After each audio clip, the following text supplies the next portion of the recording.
नमस्कार। आज है 17 अक्टूबर सन 2024 गुरुवार।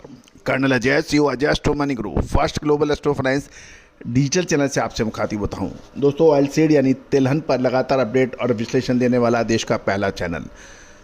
दोस्तों, आपको याद होगा अगस्त महीने में हमने आपको अग्रिम विश्लेषण देते हुए कहा था कि सितंबर के अंदर अच्छी तेज़ी बन सकती है।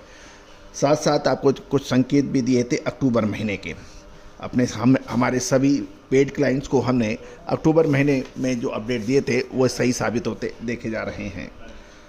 गौरतलब है कि अंतर्राष्ट्रीय बाज़ारों में सोया ऑयल यानी सोयाबीन ऑयल फ्यूचर में तेज़ गिरावट देखने को मिली है और क्रूड ऑयल में कमजोरी का असर भी देखने को मिला है। जानिए पूरी रिपोर्ट विस्तार से। दोस्तों, शिकागो बोर्ड ऑफ ट्रेड सीबॉट में सोया ऑयल फ्यूचर में तेज गिरावट हो गई है। सोयाबीन और क्रूड ऑयल की कमजोरी का असर सोया तेल में देखा जा रहा है। बुधवार को सीबॉट सोया ऑयल फ्यूचर में गिरावट देखी गई, जिससे सोयाबीन और क्रूड ऑयल की कमजोरियों में कीमतों में गिरावट का असर देखा गया। दूसरी ओर अमेरिका में बम्पर सोयाबीन फसल की उम्मीद और साउथ अमेरिका में अनुकूल मौसम से जो पूर्वानुमान मार्केट दिया है उससे सोया ऑयल के ऊपर दबाव बन गया है। शिकागो बोर्ड ऑफ ट्रेड, जिसे हम सीबॉट कहते हैं, नवंबर सोयाबीन फ्यूचर 11 सेंट गिरकर $9.80 प्रति बुशल पे बंद हुए। दूसरी ओर दिसंबर सोया मील $1.90 बढ़कर 313.70 प्रति शॉर्ट टन पर बंद हुआ। गौरतलब है कि साउथ अमेरिका में बेहतर बरसात की संभावनाओं ने सूखे की चिंताओं को कम कर दिया है। वहीं अमेरिका में शुष्क मौसम ने फसल कटाई को तेज किया है, जिससे यूएसडीए के अनुसार यानी United state of America agriculture department की बात माने तो उनके अनुसार 67 यानी 67% फसल कट चुकी है, जो कि पिछले 5 सालों के औसत से 51% से काफ़ी ज़्यादा है। गौरतलब है कि जो पिछले सालों का जो औसत है उससे 51% अधिक है। ये बहुत महत्वपूर्ण बिंदु है। गौरतलब है कि कमोडिटी फंड्स ने सीबॉट सोयाबीन और सोया ऑयल में लगभग 5,500 सोयाबीन और 3,500 सोया ऑयल कॉन्ट्रैक्ट्स बेचे हैं।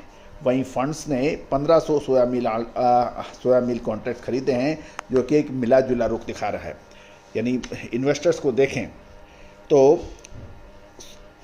5,500 कॉन्ट्रैक्ट सोयाबीन और 3,500 सोया ऑयल के कॉन्ट्रैक्ट्स बेचे हैं। वहीं हेजिंग करने के लिए 1,500 सोया मिल के कॉन्ट्रैक्ट्स खरीदे हैं। लेकिन 5,500 और 3,500 सोयाबीन और सोया मिल के कॉन्ट्रैक्ट्स एक अच्छी मात्रा मानी जानी चाहिए।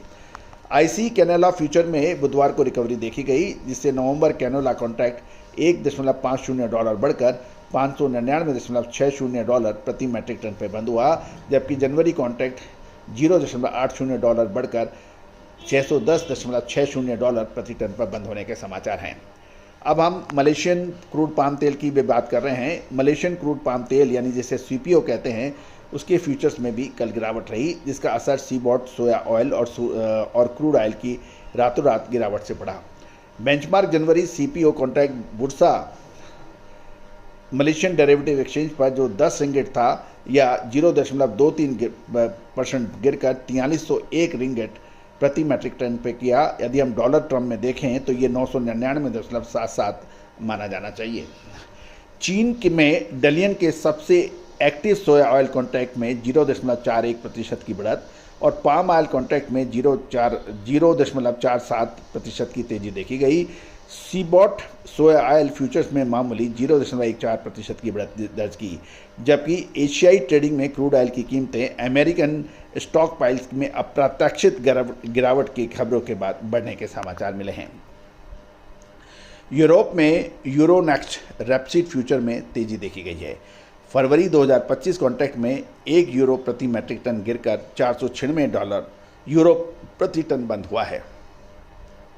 गौरतलब है कि विदेशी विश्लेषकों का ये कहना है सोया ऑयल की कीमतें क्रूड ऑयल की चाल पर करेगी निर्भर। हालांकि अमेरिका में रिकॉर्ड सोयाबीन उत्पादन, अर्जेंटीना में ऊंची इन्वेंट्री, अर्जेंटीना व ब्राज़ील में आने वाली अच्छी फसल की उम्मीदें सोया ऑयल के ऊपर दबाव बना सकती है। दोस्तों, हमारा हर संभव प्रयास रहता है कि हर महत्वपूर्ण खबर आप तक पहुंचाई जाए। साथ साथ हमारा विशेष विश्लेषण जो कि ऑयल सीड यानी तिलहन पर, चाहे वो सोया तेल हो, सीपी हो, क्रूड पाम तेल हो, मूंगफली हो, कैस्टर सीड हो, सरसों हो, इन सभी पर उपलब्ध है। आप विशेष रिसर्च रिपोर्ट के लिए संपर्क कर सकते हैं। All the very best, good luck, happy trading.